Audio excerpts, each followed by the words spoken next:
Hello everyone, welcome to our channel. In today's tutorial video, I'll be showing you the process on how you can download and install the Deutsche Bank mobile banking application on iPhone. Before starting this video, please make sure to subscribe and to press the notification bell icon to get updated. So let's get this video started. First of all, you need to go to the App Store on your device. Here you need to tap on search icon on bottom right corner.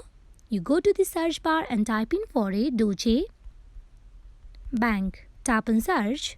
Here, once you tap on search, you will be able to see the Deutsche Bank mobile application on very top. Now you need to tap on get just beside of the application to get installed. So you tap on get and wait for the application to be fully installed.